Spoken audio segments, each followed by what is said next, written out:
Good morning, good afternoon, guys. We're back for another Geek Tavern. As always, it's me, Shawn, and I'm joined by Mike. Hello. And Aaron. Good to be back. And we're filming in the middle of a torrential downpour, so please excuse any thunderbolts and lightning in the background. Or the power going out. Yes. But we're keeping it in. This week, we had a recommendation from Aaron, a double feature.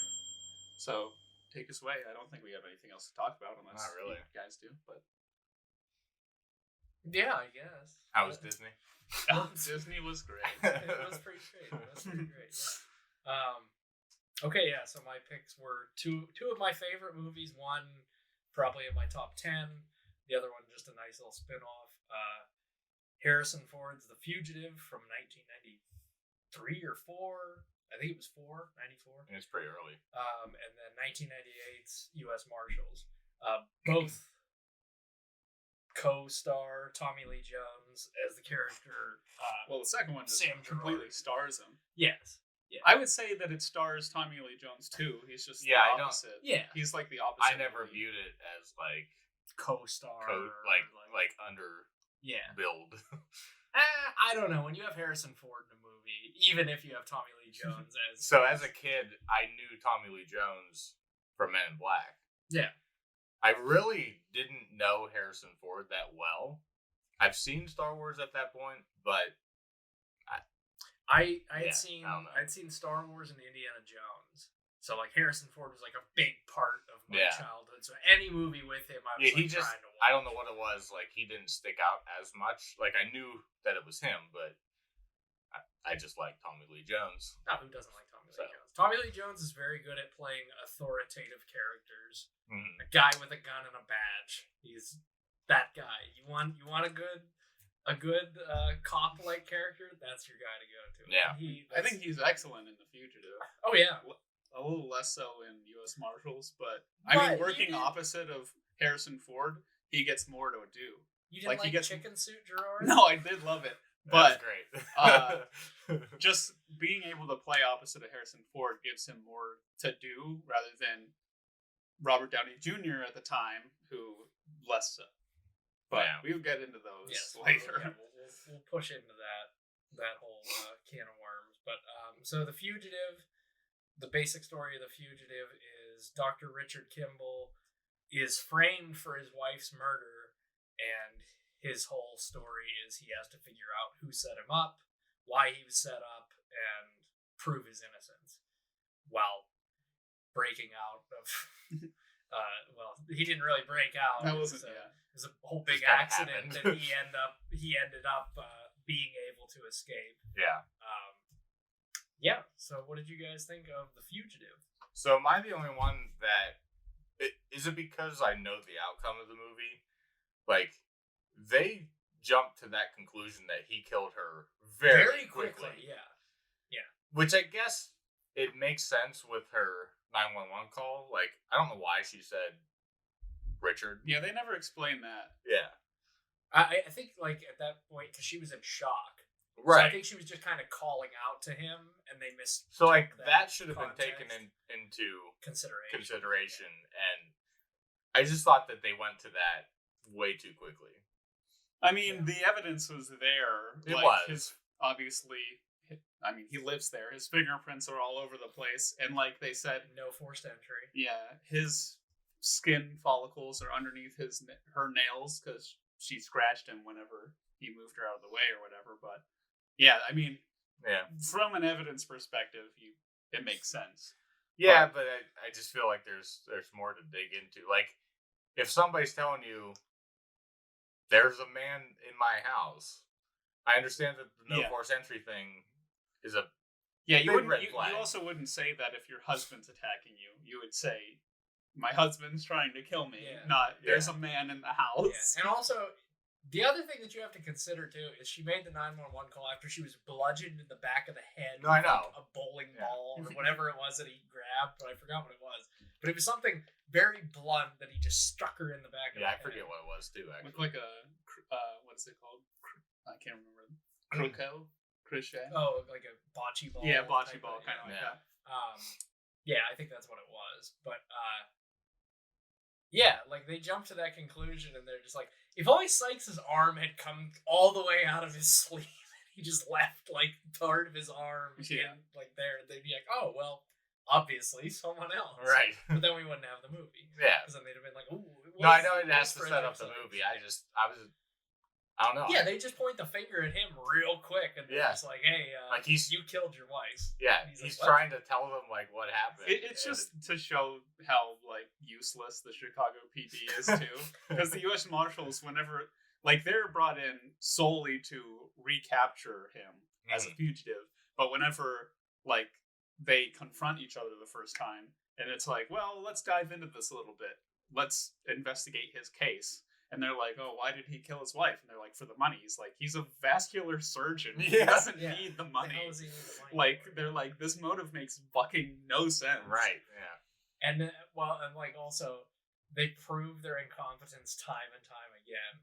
And it's hilarious because they're just, like, they're the two most, like, rum-dum looking cops that you could imagine. And they're just like, he did it. Yeah, we got this, and they're just like, no, you don't. Like they're textbook criminal or something. They are caricatures of cops if I've ever seen them. Yeah, like, and they're just outlandishly stupid, and they're just like, case closed, and they're like, no, it's not. Yeah. So this is the first time I've ever watched this movie in full. Oh, I've only ever watched pieces of the movie. The standouts to me before I had watched it in its entirety were the train sequence where they escape and the scene where he jumps off the spillway. Those are the only parts that really stood out to me in my mind. But yeah, this is awesome. It's a great movie. Yeah, it's a great movie. I really love the cat and mouse between Tommy Lee Jones and Harrison Ford. I think that's what elevates this movie over the sequel. Because you have two powerhouses taking the screen, like, and they're giving it their all. Yeah, that's definitely what is lacking in the second one. Yeah. As a kid, for some reason, the second one was my favorite. It's more action heavy, and that might be why. Yeah. Because as I was watching both of them this time, several times, I've watched these like 3 or 4 times in the last couple weeks. But like, I kept thinking to myself, like, why was this one my favorite? Because like clearly, The Fugitive. Oh yeah, now is my favorite. The Fugitive is like, it's not a slow burn, but there's more drama to it. There's more pieces of the puzzle that you figure out along the way. Whereas U.S. Marshals is just like bang bang bang bang, guy on roof, bang bang bang. You know, it's just constant action heavy. It keeps you entertained. Yeah, but it's not as even the intro music to the second one is like, oh, we have this good. Cast or whatever. Yeah, here's this extremely triumphant music. Yeah. Like it's almost a cash grab for lack of a better term. Definitely. Like they realized the success of The Fugitive, and they're like, well, we gotta make a sequel. Right. Yeah. That's what I think. So I don't really care for the action at all in The Fugitive. Like the only parts of the action parts, I guess you would say, is the breakout sequence whenever they're escaping the first time. And maybe the fight on the train between him and Sykes. Yeah, that one's okay. And then the scene where they go and capture what's his name, the black guy that escaped with them. But that scene and the escape scene are like the only 2 action scenes that I really even gave a shit about. The final climax of this, like whenever they fell into the elevator, was kind of cool, but just like them fighting on the roof was so fucking lame. Yeah, it's not the best. Oh, that reminds me. There's one part of that fight that I kind of like. I don't laugh at it, but it's kind of like, it's odd because I can't tell if it's Harrison Ford ADR'd or not. It's when he punches Nichols in the face, and then he pulls him back up and he says, "Why, Helen?" But it doesn't it doesn't sound like he said it right there because there's like just like wind blowing and everything. There's a couple of instances of pretty noticeable ADR in that sequence. And when he says, "Why, Helen?" he doesn't even wait for him to say anything. He just punches him again and just throws him down the stairs. I did notice that. Oh, and we get a couple of Harrison Ford's trademark jump over the camera at somebody. You know, because he does that. He does that on the train whenever he fights Sykes. Why does he do that? Like, he doesn't even get a running start. Somehow he just, like, acrobatically leaps at somebody. Like, if you see Harrison Ford, you should run. Because he's about to tackle you like a lion attacking a gazelle. He doesn't even get a start. He just, like, and he does that in multiple movies, I've noticed. Like, he does it in Air Force One. He does it in The Fugitive. He does it, I'm pretty sure he does it in countless Indiana Jones, like, certainly. But, like, that's just his trademark, and they always have it from the same angle. It's always down here to watch, like, the underbelly of Harrison Ford tackle whoever is in front of him, and I'm like, why is that a thing? And then he also does his point.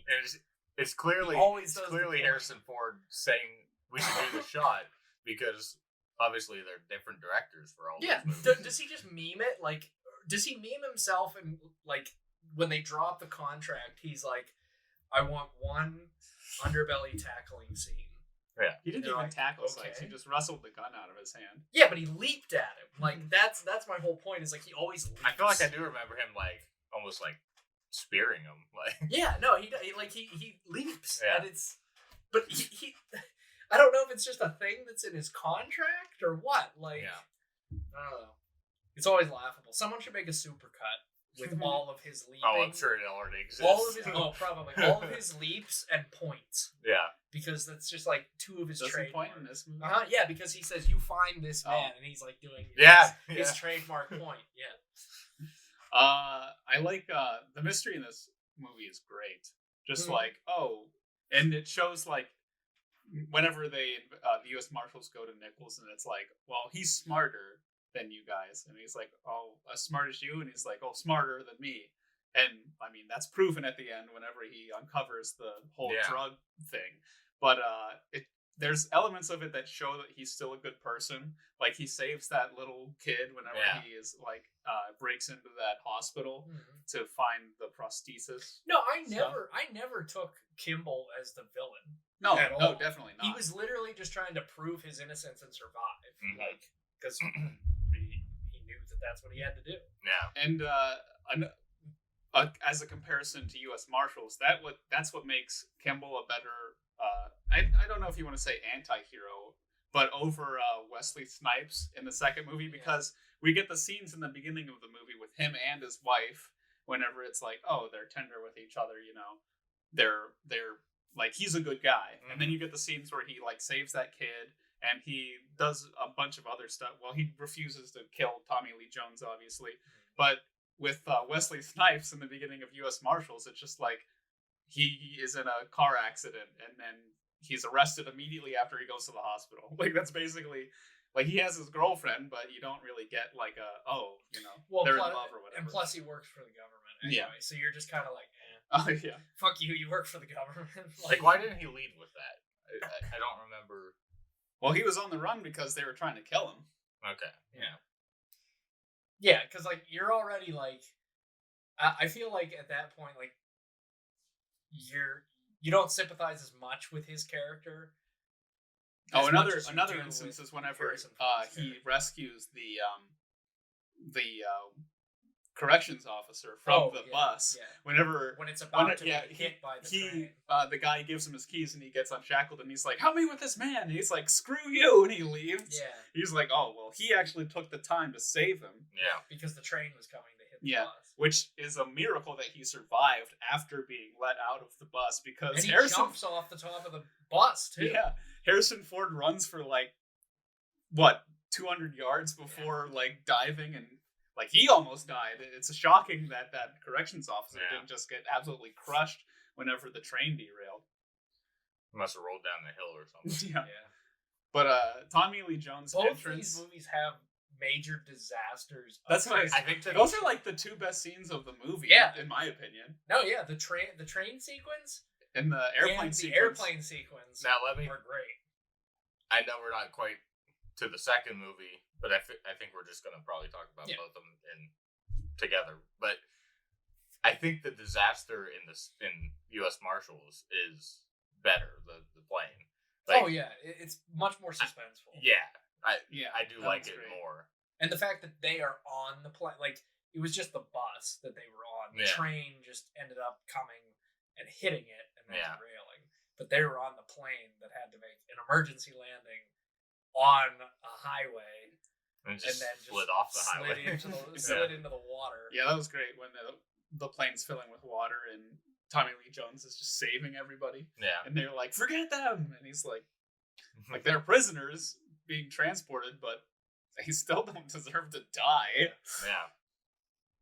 I love some of them might. Oh yeah, I love Tommy Lee Jones' entrance in The Fugitive. Whenever they're like, "Oh," he's talking to the sheriff, and the corrections officer's like, "Oh, I managed to pull him from the wreckage, and I saved him, and then the rest of them are dead." And he sent his crew to like scavenge around, and he's like, "Here, boss." He's like, "Oh, look at that!" And he just drops all of the shackles, undone handcuffs. He's like, I always find it funny when we see foot irons with no feet in them.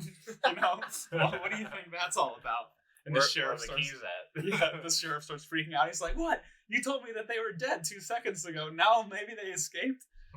Oh yeah. Then he's like, "Well, maybe some of them did." Like, yeah. Well, maybe some of them got away. Yeah. That's one of my favorite. Like that actor shows up. He's in a lot of stuff. He's in Mighty Joe Young too, which, if you remember, was my other possible alternative. Which is funny. It's funny because that guy's in it. He's in a lot of stuff. Like, I forget his name, but he's in Office Space too. Yeah, he's in a ton.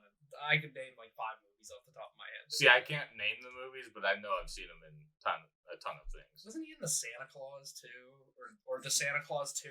I don't maybe. I don't know. He's been a ton of. He's in a Christmas movie of some sort. I don't know. Fred Claus. Maybe. I don't know. It's been since Christmas since I watched Red Claws. But no, like this movie has a lot of good cast members too, including Jane Lynch. Yeah, for a small cameo. Yeah, I had to ask myself if that was her. I was like, yeah. I looked it up whenever you watch it on Amazon Prime, if you hover over the screen, it has a list of the actors. It's called X-Ray that shows you everything. Julianne Moore, Jane Lynch, the guy who plays Nichols really isn't anybody super famous, but Harrison Ford, Tommy Lee Jones, Joey I'm gonna call him Pantaloons. I don't know. I don't know how to pronounce his last name. It's like Pantoliano or something like Pantoliano. that. Yeah, but you know him because he's voiced like thousands of characters. Yeah, he's a pretty prolific He's in the voice Matrix actor. too. Yeah, he is. Yeah, he's the bad guy in the bad guy in the Matrix. Yeah, he unplugs all of them, I think. He's the John Leguizamo knockoff. John Leguizamo. Yeah, he is. This movie has an all around great cast. I don't even know who directed this. I have no idea. We should look it up. I'll look that up. Mike is looking it up. No, I don't even know who directed this, and I'm like, this movie is one of my favorite movies, and I don't think I've ever watched anything else that this person directed, probably. And that's shocking that you don't know that, because you guys are usually, and it's probably somebody big too. Yeah, probably that we wouldn't even think of. Yeah. I forget who does the music. I'm really glad that Harrison Ford doesn't do a lot of action in this movie. Like I said, I don't really care for the action in the movie. Like, he really works as just being like just a detective. He's basically Deckard. Yeah. In this movie, honestly. And he does a better job than Deckard. Yeah. Obi-Wan did a better job than Deckard in Attack of the Clones. It was directed by Andrew Davis. Never heard of him. Well, let's look at what he's done. But you know what? Good job, Andrew Davis. It's his sole directing credit.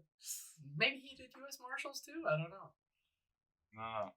Let me figure out how to read it. Nah, he probably didn't do US Marshals. US Marshals has a different feel than The Fugitive. One part of the movie that I really enjoyed was after he escaped the second time, where he jumps off the spillway and he's like hitchhiking on the road, and he gets picked up by that girl. It cuts back to the U.S. Marshals office, and they're like, "Oh, we've got him. He's shacking up with some lady in this area or whatever." And they're like, and it's like to make you think that they're on Kimball's trail again, and then it's his other escapee that they ended up running into. Yeah. Which that scene was great, where they're like acting drunk, and then just like as they approach the house, taking the patches as they the approach the house, they're like yeah. U.S. Marshals on the back. Funnily enough, I was hoping that in the beginning of the second one, when Gerard was in the chicken costume, he would rip the feathers off and it would say U.S. Marshals on the back. I was really hoping that would happen. Oh my god. So, other notable movies that he has directed. Christ. There's not a lot. I really wish that had been the case. Yeah, I mean, that sequence is just great in itself. Is it like a chicken in a t-shirt? Yeah. Like, what if they, like, peeled off the back of the t-shirt and it's just U.S. Marshals? Puts the badge, pins it on, like, the chest of the I don't chicken. know if this is a real well-known one. I feel like I've heard people talk about it. Collateral Damage. Mm-hmm. And Holes. Holes? He directed Really? Holes? Holy shit. Okay. Yeah. That's a good movie. Wow. Those are really the only ones that I even know from his. Okay, well, now we know that... He's only directed 17 movies. Oh, well, he made his mark. Yeah. I mean, Holes and The Fugitive. Yeah. Those are two great movies. They are two great movies, so... Very... Good job, Andrew. We were speaking... I don't know if we had decided this or not. If The Fugitive was a novel... Because if so, he made two very good adaptations of books. I feel like it was something. Like I said, it was a TV series. I believe in the late 70s. Yeah. Did it follow like the same plot, like the whole story? I don't know if it follows the same plot. The reason why I asked this is because it seems like a long amount of time passes in the movie. Because like it seems like they reference a year ago, so obviously it's been at least a year throughout the course of the film. But like he dyes his hair, and then he like starts going gray. Like, is he like? No, you know why? It's a year ago because this is like since his wife died. Then they did the trial and everything. So that's like 6 to 8 months. Yeah, and then he's probably on the run for like 2 or 3 months, probably. They don't really probably just specify. couldn't stop anywhere to get hair dye. So but he was blonde before. Well, he specifically dyes his hair to look different. Yeah, he dyes it black, but Right. after like that washes out or whatever, it's like he like it goes away great. pretty quickly. Yeah, because he shaved his beard and everything. He did great too, like avoiding the cops whenever he's just like walking through and being like, oh, another scene that shows that he's a sympathetic guy is after the corrections officer that was stabbed with a shank. He like helps him unload, and he's like, let him know that he has a puncture in his epiglottis area. And then the one cop is like, you saw that from seeing his face? He's like, how the hell could he tell that just by looking at his face? Yeah. Also, didn't the guy do something like where he's like he like knew that it was he Kimball. started recognizing him, and then he put the oxygen on mask on him. Yeah. Excuse me. So yeah, I was just seeing if there's any information about the old series, but there's a newer series too. Oh, like in production, or it's come out? I think it's already been out. Oh. It's not as good as the movie, so probably not. No, there's no. I was surprised that there wasn't a Harrison Ford cameo in U.S. Marshals. I was expecting him to show up. I mean, what would be the point? Like there's nothing that would have had to like tie him in, unless he had a cameo at the very end in The Office, like where they had Wesley Snipes. Right. Like that he was working or something like that. Yeah, he could have been like a medical consultant or something for them. Yeah. Yeah, but he probably said no. They probably asked Harrison Ford if he would do a sequel, and he just went, no. Hard no. The mystery is kind of bizarre though. Like, so Nichols is his friend, and he hired a former cop to kill him because he was closing in on a drug usage that was destroying people's livers, but it was like clearing their arteries and stuff. No, so what happened was Nichols had their boss killed in a car accident. Okay. Because their boss was going to go to the FDA and tell them that Nichols was switching samples because they were trying to push this drug out onto the market because he was lobbying for it and he was about to get a shitload of money. So he was switching samples and Lentz caught on.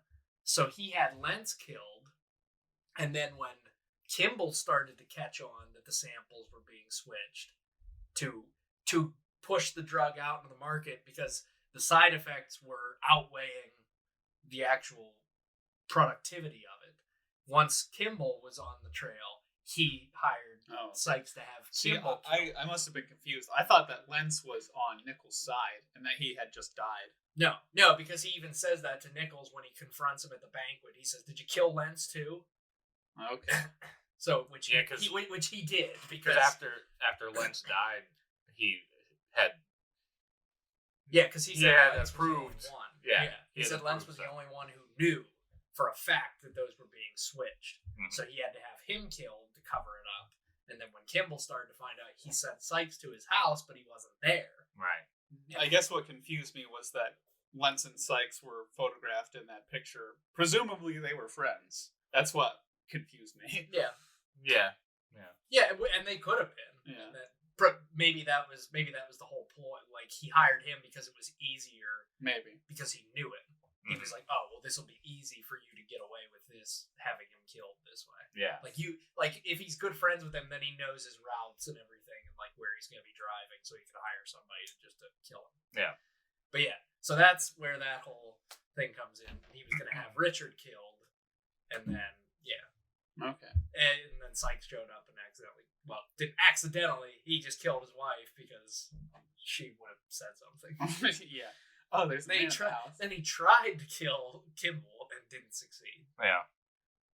That one part, whenever Sykes kills the cop on the L, and obviously Kimball escapes, and the Chicago PD thinks that Kimball was the one that shot him. It's like there's a dude is literally handcuffed. Yeah, that's what I'm saying. He's like literally handcuffed there, and people saw him kill the cop. But also, and they're like, they think he's a cop killer. It's like, well, any eyewitnesses? It's like conflicting reports. It's like, seriously?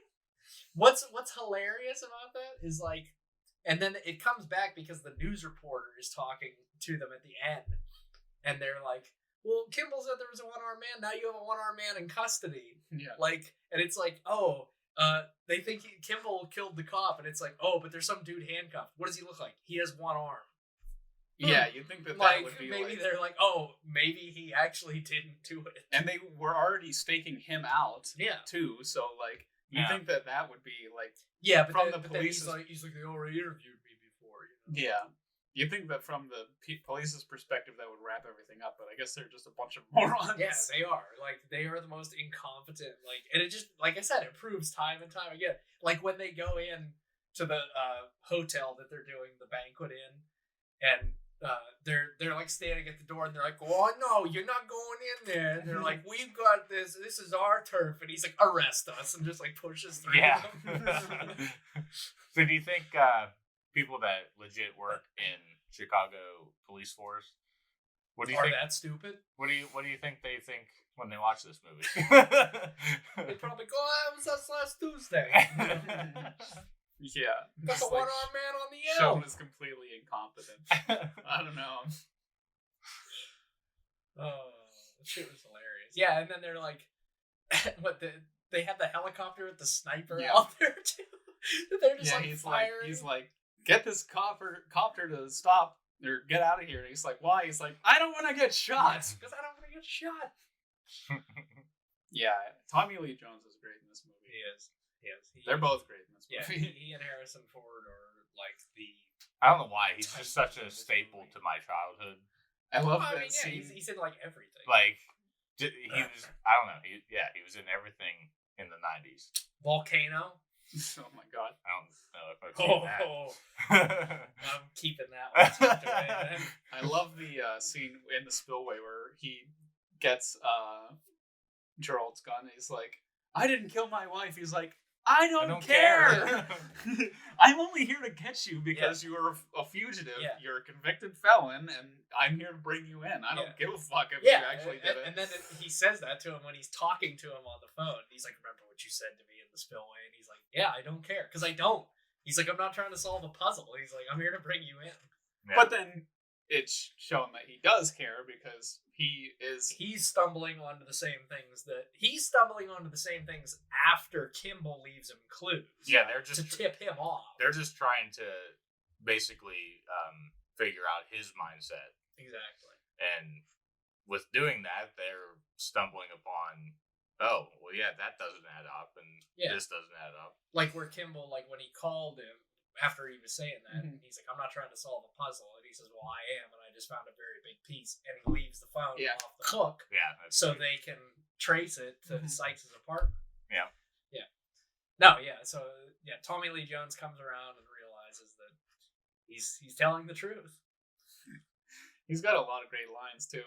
Oh, he just Peter Panned off the edge there. Which that scene, and then the other guy's just like, holy shit. Like, you should keep saying that. Yeah. That scene was a little, like, it was an obviously dummy. Oh, like, yeah. It's like him falling, and you're like, ooh, that doesn't look good. And then it cuts, like, far back, and it's like a clear dummy just, like, falling into the water. His legs are just like... It's like, that could have been done better. It's like the same dummies that they used in Temple of Doom, where they just like go like this as they fall into the water, down onto the gators below. I don't have much else to say. No, unless you guys do. I mean, are we gonna talk about US Marshals? Yeah, that's. Oh, yeah, okay, yeah. right. That's what I was saying. I was like, we're just tying it. We're not even gonna talk about US Marshals. I mean, clearly we have more to say about that film. I think we've covered pretty much everything. Oh yeah, The Fugitive is done. Yeah, it's great movie. Yeah, and Newman, don't let him give you shit about your ponytail. Yeah. So I don't know how long after The Fugitive this movie is supposed to take place. Probably in real time, like a couple years. But we just like pick back up with the U.S. Marshals team. Would this be considered a spin-off? Right? Yeah, I mean it's not a direct sequel. No, it's yeah. I mean, this is a Hobbs and Shaw type of thing. Yeah, sure. Pretty much, yeah. But we follow the U.S. Marshals as the main characters in this film. Yeah, that would be the main difference, I guess. Yeah. Because it was about we're on the other side of the coin. Right. With this. It's this one is just kind of caught up in circumstance again. The opening scene is them successfully capturing two fugitives, essentially, and they are brought in, and Tommy Lee Jones is told by his superior to deliver them to the penitentiary, and it just so happens that what's his name, Mark Sheridan is on the plane, and he is going to be killed by another passenger on the plane, and as we mentioned earlier, there was a he is a Chinese insurgent. Yeah. There's an accident, and he gets swept up in another fugitive case because he recognizes that Mark Warren had escaped, and he just brings his team in. Same team from the first movie, and they pick up the trace, which is kind of lame. And the one minute's like, well, we got a fugitive. We have a fugitive. He damn near looked at the camera when he said it. I know, I liked it. Holding back vomit as he's like. But then this Homeland Security brings in Royce, who is played by Robert Downey Jr. None other than RDJ, and not sober RDJ either. And plants him on his team. We later find out that he's one of the bad guys, which I thought was obvious from the beginning. Like, as soon as he stepped off the helicopter, I'm like, oh, he's a bad guy. Yeah, just the way he carried himself. Yeah. I mean, it's kind of similar to how it happened in the Fugitive, because we're seeing Nichols giving aid to Kimball and basically going at bat for him multiple times when the U.S. Marshals come to talk to him. He's like, I'm not going to tell you if he came. I mean, except the one time when he basically said, yeah, I saw him earlier today. But he's like, I'm not going to tell you anything. I'm going to help him out and whatever. And then it turns out that he's the bad guy. You're led to believe that he's like a good friend of his, and he's like the bad guy. Yeah. And it's just this one. It's the same plot twist. It's like so obvious to me. Yeah, and I mentioned to Shawn, there are like a couple scenes, especially at the very end, where RDJ reveals himself as the bad guy, and he's like sitting there like this, like, you know, like, and he has like this crazed look at his eye. His eyes are completely like glassed over, and I'm just like, oh, this is actually just RDJ after a bender on set pointing a gun at the director, and they just kept the camera going. It's good stuff. Because that's when it comes off, like, and he's like meth sweating the entire time, like while they're filming. Yeah, not wanting to jump to the end, but that scene whenever Tommy Lee Jones takes his magazine or his clip, and he just gives his gun back.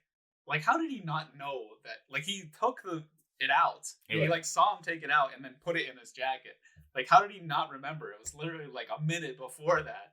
Yeah. Well, because like as he was talking to him, they kept cutting back to RDJ where he was like sitting there like this, not making eye contact with him, and just like had his head down like talking. So like maybe he didn't notice that he took it out and switched them.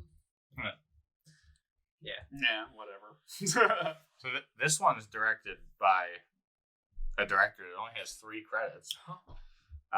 This movie? This movie. Executive Decision. Never heard of it. And Star Trek Nemesis. Oh my god. Is this the same director as Nemesis? Yep. Holy shit. Alright. Those are his 3 movies. Huh. Well, good for him.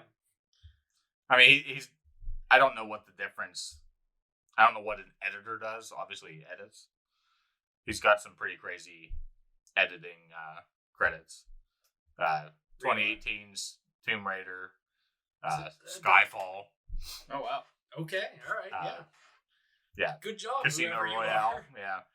So he's edited a lot of so he did the best of the Daniel Craig Bond films. He Yeah. edited the best one. Alright, cool. So, yeah. Very cool. Yeah, I didn't know that. What's his name? Stuart Baird. Stuart Baird, huh? Good for him. Well, he's got the eye for it. I didn't even realize that Mark Warren was Wesley Snipes until you mentioned it to me.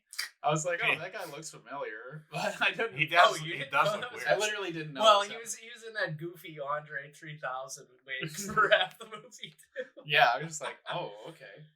It's Wesley Snipes. Yeah. Because Back when he still gave a fuck about movies. Yeah, because the first joke that I made, I was like, oh, they didn't have to CGI open Wesley Snipes' eyes for any of these scenes. What a douchebag. Yeah, for real. But yeah, he's obviously not as sympathetic a character as Richard Kimball is. No, and like it's the fact that like Richard Kimball's just a doctor, and you're just okay, yeah, like I sympathize with this guy because he's just a dude. This guy is in with like government, like shit, and you're just like, oh, he's in deep with like these secrets and all this. Like, oh, I don't care. Yeah, like you're already doing shady shit. He's not just a guy. No, and I think that's what makes the protagonist of The Fugitive better, is because he's a more relatable character. Like, if I'm watching US Marshals, I'm still sympathizing with Mark Warren's character, but I'm not Sector 7 Spec Ops Marine. Like, I'm not gonna relate to that. Yeah, his Black Ops training, and he's a kite where if they can get cut loose at any time. I wonder if the government actually has people like that. Oh, absolutely. Sure. Yeah, sorry, you've broken ties. Yeah, exactly. You slightly messed up. Well, we're gonna just let you feed you to the dogs. Yeah, pretty much. Time to die. Yeah. But they made a mistake because he's one of the best, and he escaped. And that was Robert Downey Jr.'s mistake. Yes. Now it's time to correct that mistake. I must say, the toilet roll gun was a surprise. They did that on Mythbusters. Oh, did they? Yes. So before I had even watched US Marshals, I watched the Mythbusters on this, where they had like a fuselage of a plane that they had in a junkyard, and they simulated the cabin pressure. And they literally did that. They made the toilet gun to fire, like the toilet pen gun, to fire and hit the window to see if it would actually depressurize the cabin and it would do what it did in the movie, which I think it almost did. I was gonna say, I don't know how much power a ballpoint pen firearm could have, because those there's thickness on those windows on a plane. Oh yeah, for this expressed reason of not pressure for one, not depressurizing the fucking cabin. Yeah, but that was crazy. 36,000 feet. That scene was crazy. Whenever he goes to shoot at Mark, and then he just like grabs him and he hits the window, and then he just gets sucked right out of the fucking plane. So that's why he was trying to kill that Asian guy was trying to kill him was because of his ties to the government. Right? Yeah, he was about to crack open. He was on the run because he was going to crack open that case that they were selling secrets to the Chinese. Yeah. Okay. But I don't even think that he was like Mark wasn't, right? Because the only reason he was captured was because he got in a car accident in the beginning of the movie. Yeah. He had a completely unrelated job. Yeah, because he was in hiding. Yeah. Yeah. Because at the very beginning of the movie is him making the drop and then things go I guess south. you could argue that him being killed on the plane would be an excuse so that he could not like leak it. Correct. Yes. But like because they didn't know where he was at that point, and they were like, well, he's smart enough to just lay low and not draw attention to himself. Leaking any of that would have drawn attention to himself. Yeah. So then when they figured out where he was, they're like, oh, well, if he's going to make a plea deal or some shit, we got to kill him before he says anything. Mm-hmm. So I think that was where their motivation was, hey, Royce, go kill him before he leaks that information that we're selling secrets. So, yeah. Two government agents selling secrets to the Chinese government. What a weird plot. The plot of The Fugitive makes a lot more sense. I'm framed for killing my wife. Yeah. Medical tampering. This is like way out of there. Even today, it's kind of difficult to understand. Like it literally just. It's. I don't know. I don't know. It's kind of like. I'm pretty dumb when I watch movies. but this is kind of like, it's like our government's selling secrets to the China. Like half of our guys are selling secrets to the Chinese, and it's like, doesn't that shit just happen? Like, why would all the time? Like, and the same thing with The Fugitive. Like, I'm sure there are drugs that are pushed out onto the market, which is why we get those infomercials that are like, "Did you take Prozenol?" And it's like, "Yeah, I did." And it's like, "You might die." Shit like that. Financial you might need money. Yeah, but like that shit in The Fugitive is like, they're about to like put this shit out to the public. Like that shit doesn't really matter. Them selling the secrets, it's like, okay, whatever. Like, but they're pushing drugs out onto the market that you might put in your body that is probably gonna fuck you up. Yeah, I feel like it's less realistic too. People like selling government secrets to foreign bodies. Like I'm sure it happens, but like I don't know. It's not a thing that we. Yeah, it's not relatable. Yeah, like we had mentioned before. Yeah. No, and honestly, it probably doesn't even like if they do. There's no way someone's going through that much trouble to have one person killed. Yeah. Like, it's just like, okay, whatever. Like, they're never going to trace it back to us. Like, there's probably so many back channels that they have that they're just like, there's no fucking way they can trace just be like Edward Snowden and hide out in Russia. Yeah, and then you get a movie made about your life that has a stupid song at the end about you. There's a song about Edward Snowden at the end. Yes, it is awful. It is like, it's in the same vein. And the ninja rap is not bad, but it's like the Venom, like, and it's about Snowden. It's so dumb. Oh my god. Yeah. The movie's not even that great either. I've never seen it. It's okay. I like Joseph Gordon-Levitt though. He's really overacting in that movie. He does a good impression of him. Yeah. But like he's doing that stupid voice, and I'm like, that's what he sounds like. I know, but it's just stupid. Like every time I'm watching it, I'm like, he's just doing an impression the whole time. Like he's playing him. Yeah, but it's comedic. Like it comes across as comedic. It's like I can't even take it seriously. Yeah, I can't take it seriously. Like they're just like sitting there like doing an impression of Snowden. And he's like, oh yeah, like. I work for the NSA. Yeah, like it sounds nothing like him, and I'm just like, okay, like I get like Christian Bale does an impression of Dick Cheney, but you can still tell it's Christian Bale. He didn't go like full Dick Cheney. There's a point where you're acting as the person, an actual historical figure, and then there's doing a straight up impression of them like a cartoon character. Yeah. But anyway, off that tangent. I will say that the action in this movie, you brought it up earlier, this is a lot more action heavy. Oh, yeah. It's a lot better in this movie. I prefer the action in this movie. No, yeah, because it's built more around the action. Yeah. Everything in this movie revolves around the action. The Fugitive revolves more around the mystery and the drama behind it. Mm-hmm. And I think that's where it shines over US Marshals. Yeah. But if we're talking about an action perspective, it's US Marshals. Yeah. Because we get to see Sam Gerard getting fist fights with Wesley Snipes. I love that opening scene, though, with the chicken suit. Yeah, it's ridiculous, but I mean, that's worth the price of admission itself. Oh, yeah. To see Tommy Lee Jones run around with chicken. I think I was like, what is going on here? And then whenever I was like, oh, it's gonna be like him in a costume. And then it like goes to his face, and you just see like this part of his face like in the chicken costume. And it's just like, oh my god. Are there like people getting samples? Yeah, it's funny because he's like, and then he just drops it. He's like turning around. He's like spinning out of the way so that people are like have to like walk around him to like grab it. And that woman's just gonna go grab one. And he just goes.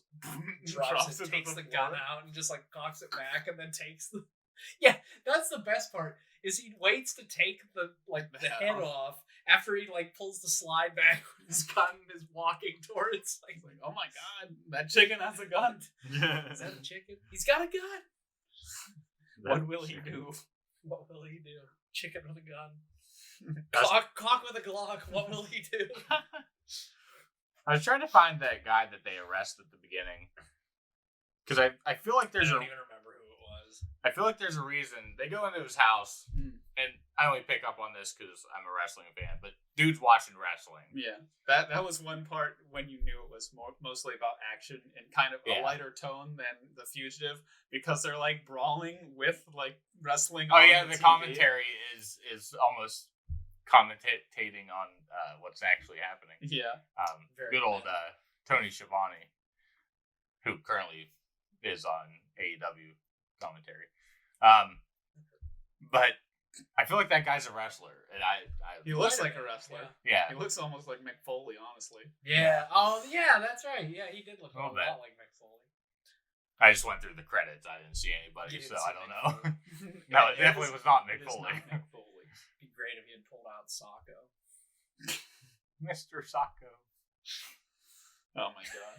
So anyway, now that would have been like an early 2000s like yes. Action. This movie was 98, by the way. Yeah, 1998. No, but like if it had been Mick Foley and like he like tried to like stuff a sock into like Sam Gerard's mouth to like gag him or something, like that would have just been like stupid ass humor where they're like the kids will get it. I think the two best scenes in this movie, I mean the two best action scenes. I'm going to exclude the plane crash scene as an action scene, but the two best scenes are whenever they're raiding the nursing home and whenever Sam Gerard and Mark Warren are having the fight in that grain pit. Those are two great scenes. Which, obviously we know that Robert Downey Jr. is a bad guy at this point because he kills Newman. But whenever Sam decides not to kill Mark, he's like, okay, I'll take what Cosmo said to heart. I'm not going to kill him. And then you just bam, bam, bam. Robert Downey Jr. is like unloading his fucking pistol into the grain silo. It's like, oh, Jesus Christ. Yeah. Sam obviously caught on at that point. That's not something you should have done, especially with me laying right next to him. Well, and also he shoots him in the shoulder and then continues to fire, and then he's standing there like a crazed madman like this, pointing the empty gun down at him, and Tommy Lee Jones is like okay, because methed out RDJ is just like. That was actually just him on meth, just firing blanks into the grain silo. He ruined all that grain, too. It's all leaked with blood now. It was just sweat and grime before that, but now there's blood all through it. Now you gotta just burn it all. No, I feel like I said this to Shawn, because this was right before RDJ went to jail, dropped off the face of the earth, and all that. So I was like, I feel like just half these scenes were just him like walking onto set and he's just like bam, bam, bam, and they're like, oh, Robert, calm down. Like, just let him be. It's okay. Because he said we mentioned the X-ray, the Amazon Prime feature, and it was like this. As soon as I started the movie, it's like this huge paragraph, but it's only on the screen for like 2 seconds. I went to read it, and the opening sentence is, Robert Downey Jr. did not have an enjoyable time filming this project. And I was like, oh, and I wanted to read more, but it disappeared. I forgot to look it up to see why that was. And he said that to me, and I was like, oh, well, no shit, because he wasn't sober. I was like, yeah, no wonder he had a bad time on set. Yeah. So this was the last movie he did before he like. I don't know if this is the last. Yeah. I feel like he did Kiss Kiss Bang Bang before, or shortly after. Kiss Kiss Bang Bang was whenever he was coming back. Oh, that was like 2008. Oh, okay. Yeah, 2007 because Iron Man was 2008. Yeah, Iron Man was the big comeback. Well, that's what everybody said. Because there was about a 10-year period where he did not do anything. So this may have been the last movie that he did because it's 98 before he got clean. Huh. So, yeah. Yeah, Now he's the most recognized leading man in Hollywood. I mean, back then I didn't know actors like I do now, and I still don't really know a lot of them.